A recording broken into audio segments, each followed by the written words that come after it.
Worst numbers of the season across a number of categories, most turnovers, lowest total QBR in any regular season game of his young career. And I've been really looking forward, Jeff, Saturday, as I get you into the conversation here, to talking about this game. As you watch them, I guess I would ask you, do you feel like it is time to sort of write off the Ravens among the legitimate contenders in the AFC based on what you saw on Sunday? Absolutely not. Exactly the opposite, in all honesty. I mean, listen, they took the Pittsburgh Steelers to task. 21 of 22 players beat the brakes off the Pittsburgh Steelers. 21 of 22, right? Lamar Jackson struggled, right? He turned it over 4 times.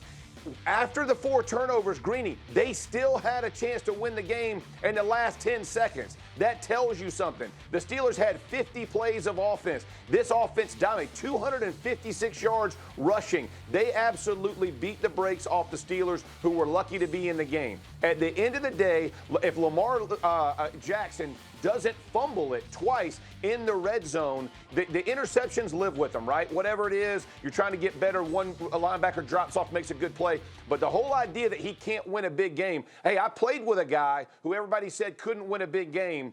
All of a sudden, he'll be first-round ballot Hall of Famer, right? The guy can play. He beat Tom Brady in 2 of 3 AFC Championship games. Let's not write off Lamar Jackson because he played bad on Sunday or has some bad games early. He's 23 years old, 24 years old? I think it's a ridiculous concept that we're even having that.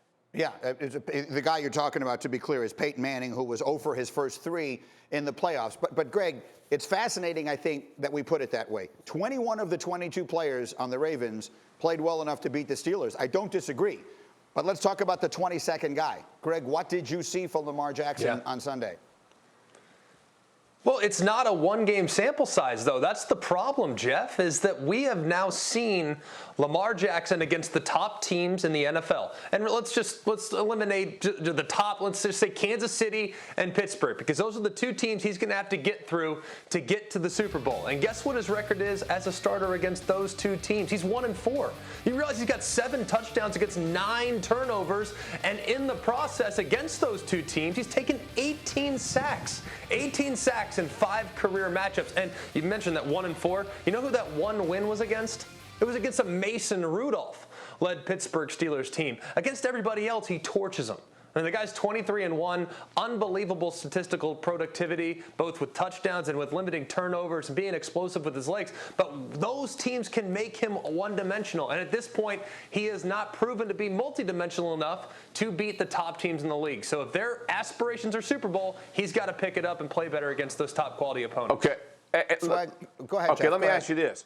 Let me ask you. So who has beat the Steelers this year? No one, right? They're undefeated. So who's walking up and down against the Steelers defense? Nobody. Everybody talks about the Chiefs are the best team in the league, right? So they skunked it against the Chiefs. Again, take the 2 fumbles away. I get it. He had it. But at the end of the day, this is Lamar Jackson gave them a chance to win as well. So like what you're saying, I get it. They're playing against good teams. He lost. He's 1-4. At the end of the day, they still had a chance to win if he doesn't get it. Let me get Marcus in here. I got 45 seconds. Marcus, what is the right thing to say about what we saw from Lamar and what it means for their chances of winning a championship this way?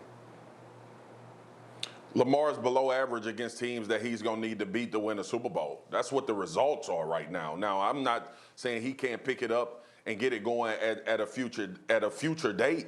But right now, based on what we see and what we understand they need to be in order to win a Super Bowl, and that's the context we're talking in. Everybody gets so sideways when they think you saying Lamar Jackson is a bad quarterback or he's not a guy that you can win with. That's not the point. The Ravens ran for over 200 yards and lost to the Steelers. Usually you're supposed to win those games, but your quarterback turned the ball over 4 times. Against Pittsburgh last year, he turned the ball over 3 times. Against the Chiefs, he turned the football over.